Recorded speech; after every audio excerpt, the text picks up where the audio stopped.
let's get on to a guy that we've struggled with, that a lot of people are high on, Pat Ngongba. I know we're going lengthy on this one, folks, but this feels like a really good episode. So that's what timestamps are for. Yeah, there you go. That's what timestamps are for. That people really love to tell us about the timestamps. Okay, Pat Nongba from Duke, sophomore. Some people absolutely love him. Me and you are trying to get memberships to the fan club, but they keep telling us they're out. He's 6'11", 250 listed by Duke's website. He will be 20 years old at draft day, just turning 20 in March. What else am I missing? Stats there. See, hosting's hard sometimes. 10.8 points, 6.4 rebounds, 2 assists, 1.4 blocks.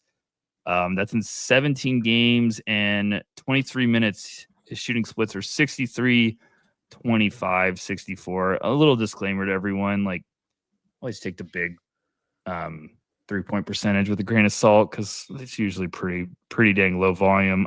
Metcalf, I'm going to let you go big picture here, and then I know you love to rattle off the advanced numbers. So if you want to do that, go ahead. If you weren't ready, I'll keep rambling for a little bit to buy you some time. But you're good. Give me your thoughts with Pat. We're really struggling. We just did an episode, or we did a big board episode. We kind of vented a little bit on that, but obviously this is a little bit more of a lengthier vent. So sorry to everyone. We don't have to keep this one super long. Because, I want to buy in. I really do, because a lot of the numbers look fantastic. And BPM was 7.6, effective field goal rate 66.2, rebounding rates 11.6, offense 18.1, defense. The passing stuff with him, finding cutters from the high post, top of the key, it rocks. It's so much fun. Block rate of 7.0, free throw rate 72.5. It rocks. But it feels like he disappears from games. And when he actually does something, good things tend to happen. But my concern is that I have to say when he does something. It's similar to the classic cliche of, oh man, when he locks in on defense, it's like, oh, awesome. How often is he actually doing that? Because the one possession I get a game of him actually locking in on defense, fantastic. What about the other 50? And that's where I struggle with Big Pat, because if you're going by the numbers, he's a top 10 guy. At the advanced numbers, he's a top 10 guy. If you're going by the raw numbers, we'll see you next year. If you're going by the film, you're like, I don't know what to do, and you're driving me insane, because the flashes rock. The weak side rim protection rocks. I have a billion questions about how real any of it is, though. Yeah, look, coming into the year, we'll probably touch on. I imagine Chris Sinak will touch on it in a later episode. So but coming into the year, I started this episode saying like, hey, coming into the year, I was getting more excited about this class, because I was like, well, if Pat takes another step, if Sinak really hits this ground running for Houston, if Clayton's is like healthy and rolling, like this is where the class could get funny. It's like, okay, we're kind of down on all three of those ifs right now. Now, it doesn't mean that they're all not super talented in the upside, but it just hasn't happened as quickly as I want. And bigs are really tricky, because all of a sudden just like you're waiting forever, and then the light switch goes on and you're like, where the heck has this been? Derek Lively at Duke. You can rattle off a couple more if you think of any, but like we've seen it multiple times. But Pat, like I'm looking at some of these games, like Louisville, he plays 10 minutes. He has 4 and 3. And I think I texted you. I was like, look, I haven't watched the film, but like, when's the last time you've seen a lottery pick have 4 and 3 at the big man position? And then like they played Cal last night, and I'm watching the game, and it's 8, 6, and 2. Like it just seems like there's games where I'm like, gosh, you just be dominating. Is he the big man version of Tyrone Riley?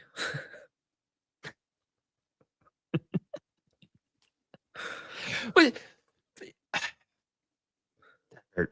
it hurt more than it should have. He's just frustrating to me, because this is the analytics like battle. Yeah. Where every analytics person will be like, look at the advanced numbers, and I'm like, okay, I don't care what advanced number you show me if you're giving me 4 and 3. Now, I haven't watched the game. I don't really want it for just Pat right now. It's like, let me get to a happy place first. So, like, there's other games, though, where it's like, okay, 6-6, 4-4 against Texas Tech in 21 minutes. Excuse me, 4-4 in 21 minutes against Texas Tech, but 1-for-1 from the field. So you could be like, oh, well, he had 4 assists. And I'm like, okay, but where am I taking this? Yeah. Because I'm not taking this top 10. And, you know, like, you asked me on the last episode, you said, hey, but like, when is it on? And I'm like, okay, well, you could look at the Florida game and be like, okay, it was great. He had 11-5 and 11-5 and 5 with, I think, also 5 blocks. Like, that was like, woo, we're cooking. Now you watch that game back, I think there's like 3 blocks where it's just like the standing up straight right over the basket, but he's still doing his job. I'm just as confused as you because I like Pat, but I'm like, I don't know why I can't get to that next level. And I've said this before. I thought last year he was one of the best bigs on the roster. And I was with Kaman Malawaj, who went 10th. I was just like, Pat really gives them an interesting dynamic with the playmaking, but it seems like we haven't gotten a step forward from his play last year. Yeah. And that's where I'm at. Which is rough, especially with the injury concerns. I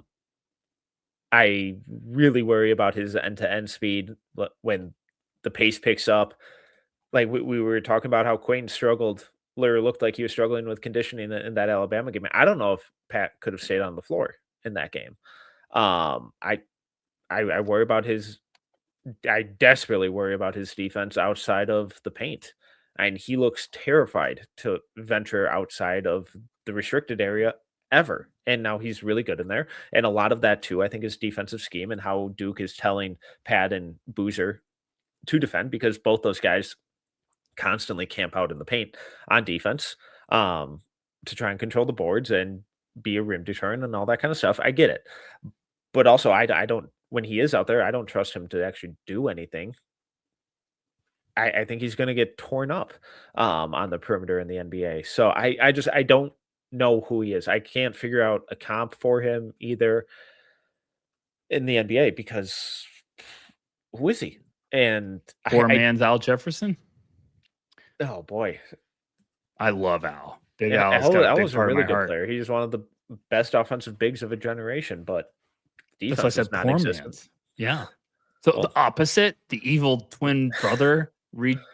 Like, could he be Isaiah Stewart?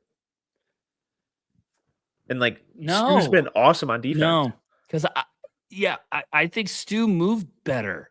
Yeah. Than people remember at Washington. He moved a lot better. Now they played zone a lot, but like I still felt when he moved, I was like, you know, there's a difference between playing 100% to your like capability and me watching and being like, God, why do you look like you're going 70% on defense? Now, like I'm not trying to insult Pat, but like beginning of the year, this was the one guy I got from scouts of like medicals. I'm worried about the medicals.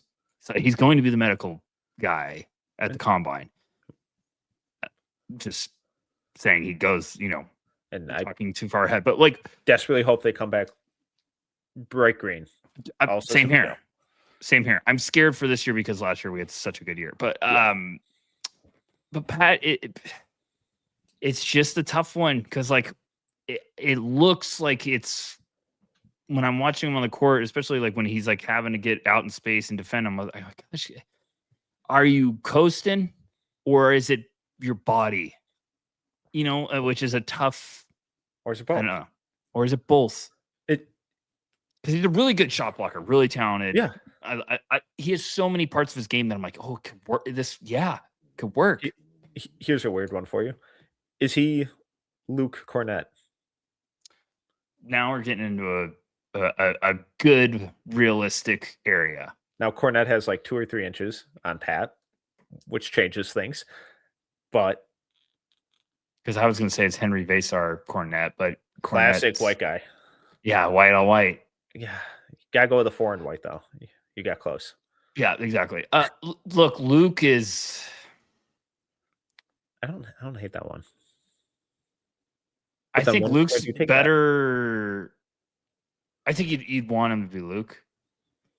People that don't watch Luke Cornett the last couple of years will be like, "What are you incredible. talking about?" And he is fantastic. He's been crucial for the Spurs this year. And with the Celtics, he turned into like a really, really good big. Like I was like watching him every game, and I was like, I hate how good you are because I can just see the money going up out of our cast. We are losing you. I know it. But he was really, really good. And he's a weapon. And for the Spurs, he's been good. So, like, could he become that? Yes. If the body allows it and if he buys in, I think so. But, like, Luke turned into a good perimeter defender at the end of the time with the Celtics. Like, he was not good. He was fine. He wasn't. Teams would target him and he'd be like, I'm okay. I can handle this. Because he's huge. Yeah. So where do you take that? 35. 28 to 35. Yeah. So I don't know. I just talking about, I'm like, okay, be realistic right here. You're not taking that at 12 in a stacked draft class. So no. I don't know. He's tough because I want to buy in another level. I loved him out of high school. I really want to.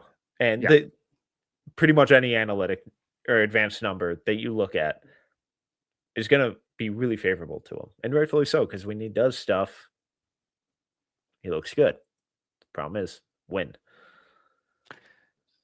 You know, it's funny because my process is like with Pat or with anyone, if I like them enough and I can't fall in love, I will go down an analytic rabbit hole. I think, you know, there's always a fun debate of like analytics versus film. And it's like, well, smart people do both. That's how you're a good scout, is if you're doing both, it's match what I'm watching. So like I watch Pat on film, like, then I go to the analytics and I'm like, what in the world? It's like, oh my goodness. And then you go back and you're like, why don't these match? So that's where it gets frustrating. That's where you want to buy in, because you're like, I see the analytic model. And then you're like, is everyone's computer software down? Are all the formulas hacked? But you know what I'm saying. No, it's beneficiary of low sample size. And when you're good at something on low sample, it looks incredible. But it definitely skews things. And he's going to give me headaches. His eval is going to give me headaches up until he decides whether he's staying in or going out. And I get it. Like if you're in love, and it's the opposite of how I am with Moretz, where I'm just in. I get it. I got it last year. I get it now. And Pat, I can't get there. But I know a lot of people who are. All right, let's hit on one more, because I know we're going lengthy here, and then we can do a couple rapid fires. Sorry, hopefully this is a good one, and if you guys, we can do another follow up for everyone listening. Like the guards episode, this big one now. Me and Metcalf are probably closer to the draft going to be doing like a full primer, but we're just trying to have fun with like, okay, here's where we're at right now. What did you say? We got like 5 or 6 months. We got plenty of time. Do we?